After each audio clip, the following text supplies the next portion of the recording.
Hello, Expat Explore community. I'm Brandon from South Africa, and welcome back to another week of On the Road.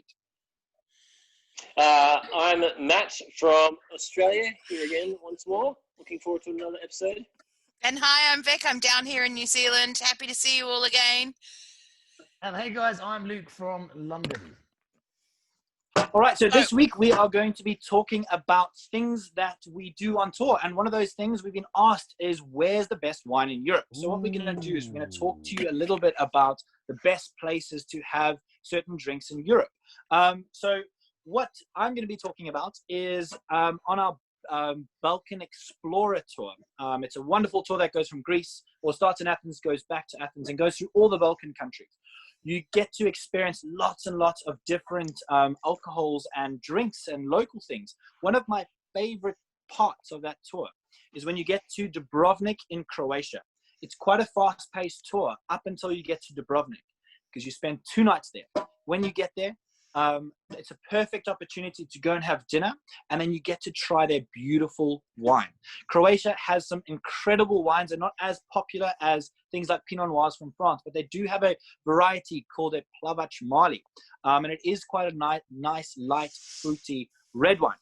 Absolutely beautiful. So that's my favorite experience when it comes to drinking wine in Europe, is when you get to Dubrovnik.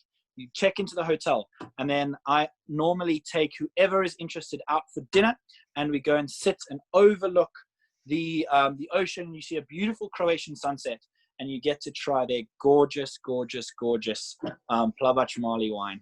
Matt, Now, what's before your we favorite? do this, can I just say, that's probably the quickest bit of phrasing I've ever heard Brandon talk about wine, because Brandon, you're somewhat of a cork dork, aren't you, mate? Well, I'm trying to keep it brief. I don't want to waffle too much, but yes, I think I am. So I feel like, I know we don't want to waffle, but we can't miss that out. We need to address the cork dork status of Brandon. okay, well, I'm a self-acclaimed cork dork. It's something a word that I use a lot. And I just want to give you the difference between a cork dork and someone like a wine connoisseur. I think it's an important thing to clear up. Yeah, I think so. A wine connoisseur actually knows what they're talking about. A cork dork just loves wine, and we try to use all the words. But what we really like doing is sharing beautiful wine with lovely people. That's what a cork dork is. That's I think. right. all the fair enough. enthusiasm, and that's what's important. I think we're all cork dorks then. Maybe not quite to Brandon's level. Yeah. But carrying on.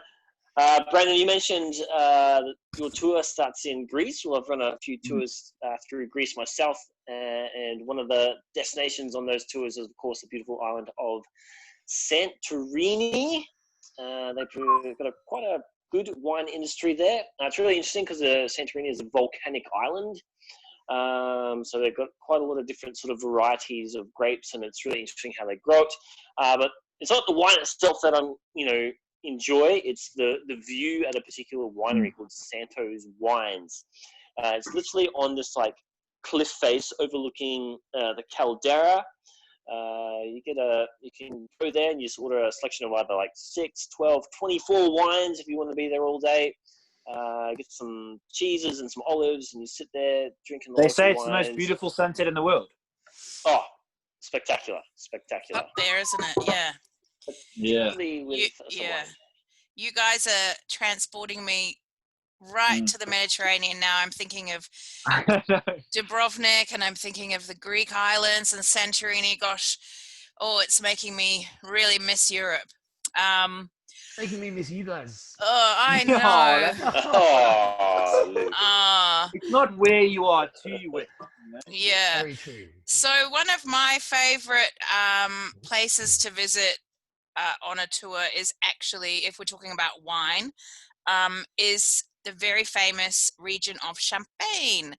And we go through Champagne on the Expat Explore Best of Europe tour. And I think it's something that you have to do once in your life. You got to drink real champagne in the region of Champagne, don't you? It's a huge box ticker, man. But I mean, so good. Because you're talking about Lantern, yes? Oh, When you yes. go, Yeah. How cool is that place? Well, it literally is. Those wine cellars are what, a constant 8 degrees or something down underneath the. Yeah. They say they have over 1 million bottles of champagne in there at any time. Yeah, and There's how about the job of the miles guy and that has to tunnels, turn man. the bottles? Like, Every whoa. single bottle, every day. I know. Apparently, Whoa. that profession is dying out because like nobody can do it. I think machines do it now, don't they? They've got machines that do it now. Yeah. Well, I think.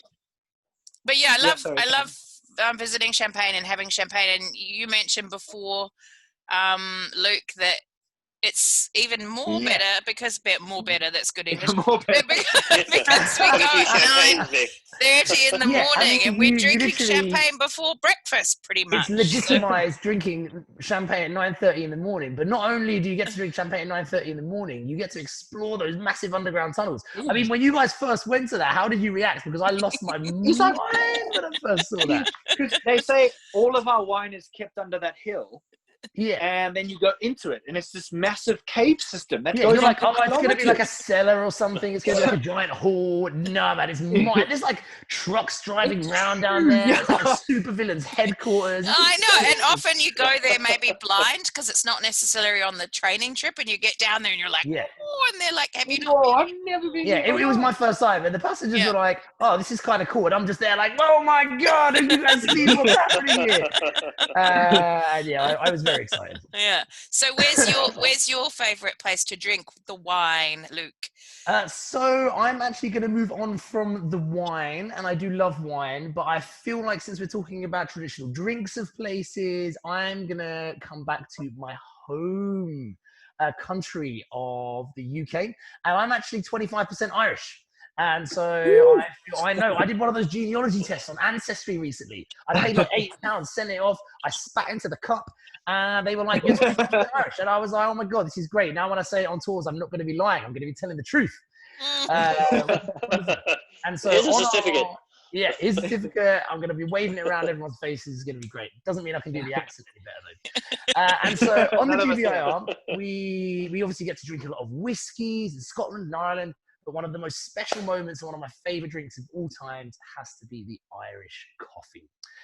For those of you that haven't tried it, this is a mixture of black coffee with whiskey, lots of usually Dramera or brown sugar, and then what should traditionally be whipped cream, not spray cream. If someone tries to put spray cream in your Irish coffee, throw it back in their face. No, don't actually do that because that's an act of aggression. Don't believe in that. But do not accept it as it's not going to be the real deal. And there's a very special day on the GBIR. Brandon, you'll know this one very well. It's the one that all of us that run this still get very excited about, and that is the Ring of Kerry.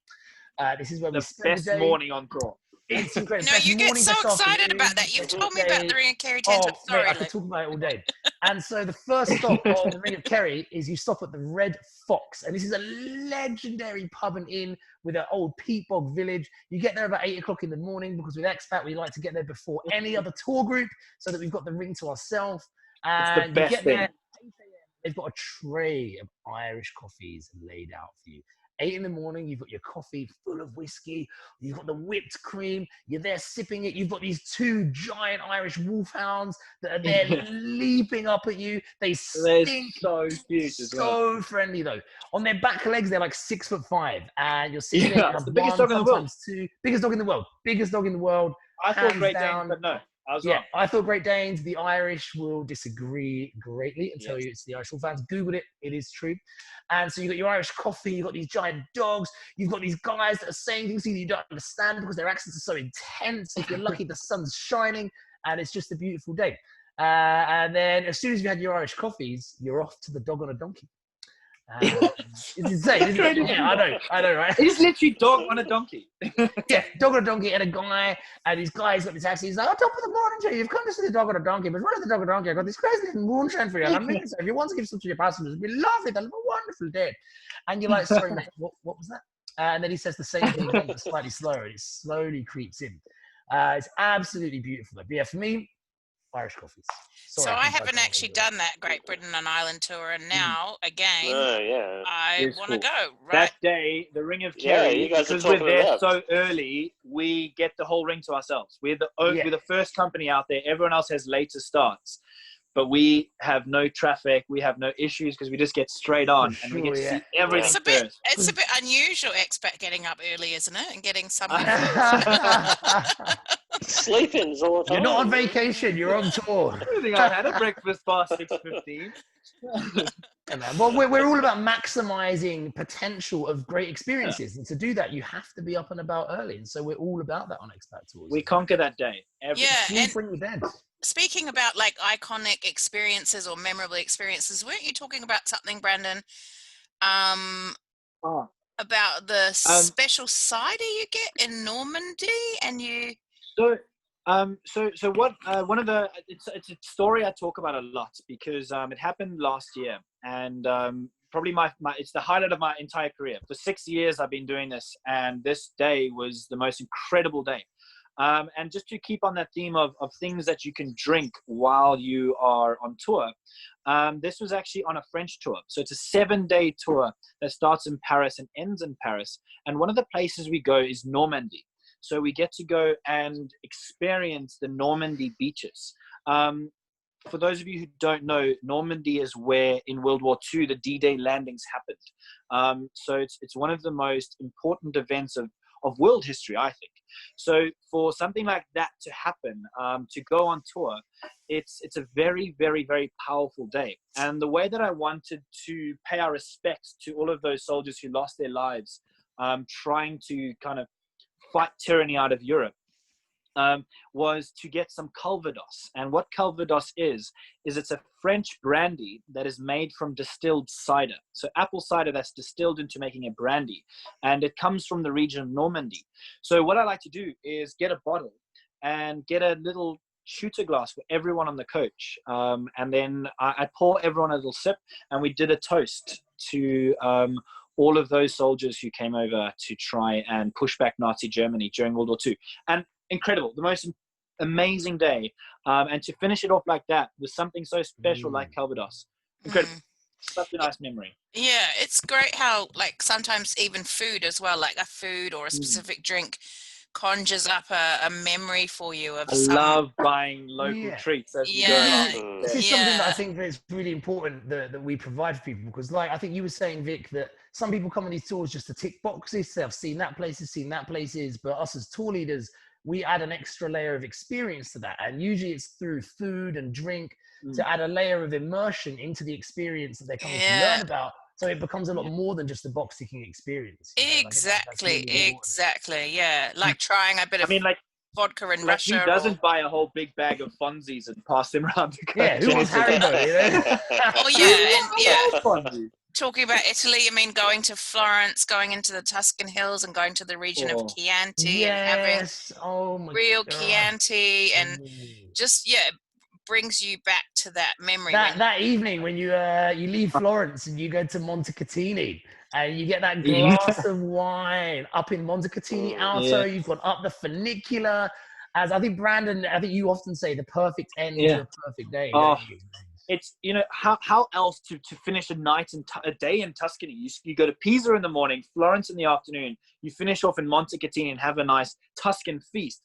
There's no better way, in my opinion, than to go up a funicular that dates back to the 1800s, go up into an old medieval town, Montecatini Alto, and sit and drink a beautiful glass of Chianti. Yeah. Now we have to be careful when talking about this. Yeah, I've normally always eaten so much that I actually need to have a shot of grappa to get that food to digest. We get a bit worried talking about this because on training tour, Brandon, Matt, and myself had a very beautiful experience going up that funicular to do some research and explore the top. And Vic didn't come with us, and she's always regretted that experience. And we brag. And we do. We weren't there not really knowing what we were going to find, and we had an amazing time just drinking a bottle of red wine together. Is that like the time you guys went and hid from me in Bone and had Bourguignon without me? Hey, that wasn't me. You were invited. I know. I wanted to fact find. I was being a nerd, and I should have just come and drank wine with notepad. I was researching. Yeah, that's right. Me and Matt were having the time of our lives. Me and Vic went to the Notre Dame that day, man. It was great. The small one. Yeah, the it was small one, great. Yeah, I wouldn't rather Yeah. be drinking Pinot Noir and having beef bourguignon at all. Yeah, you'd rather be in a tourist with Yeah. me. In the capital of the Burgundy wine region. Yeah, I'd rather be asking suppliers questions about the region. Much more fun. Stacey would be so proud. I know. Wonderful. I see, Stacey, I did the right thing. Hmm. Yeah, me too. So, should we ask? What do you reckon? I reckon we wrap it up for this week. We don't want to bore Yeah, you. Yeah, that was Yeah, nice. let's wrap it up. You know. So guys, why so- don't you tell us about your favorite experiences with maybe some drinks and or food or whatever in the Put comments. it in the comments. Yeah. Doesn't have to be wine. Any sort of local beverages we'd love to hear about. What Even your things from your favourites? home countries that we can come and experience. Yeah, that's a good idea. And then send us some more questions so we can talk about something else next week. And Yeah, cool. yeah. Yeah, cool. So again, thank you so Alright. much for tuning in. This is goodbye from me in South Africa. Look forward to seeing you all and seeing my friends next week. Yeah. Me too. Bye guys from New Zealand. Can't wait to get back out there and see you all again. Sorry, Matt, I cut you off. Your turn now. Yeah, we talked about the order before. I know. and, I'm sorry. you know, I'm sorry. I I've just ruined learned to it. stay Vic silent. had to like. Well, take I over. thought But you were going to anyway- be too slow again, so I thought I'd jump in. Sorry, Matt. Sorry. Well, all right. Well, I'll get in there now and say good night from Australia, guys. Yeah, we'd love to see you guys soon. Hopefully, Greece, Santos wine, and polishing off another drop. Yeah, and goodbye from London. Hopefully see you all soon. Maybe see some of you on a GBIR sometime in the future, and we can share a whiskey and a good old Slandrivar. We got through an Wonderful. episode without you freezing, Luke. This is a Oh my god! good occasion. Oh, are you frozen? I Is he Is he frozen? No, No I'm one. joking. Surprise. All right. Bye, guys. See you later, guys.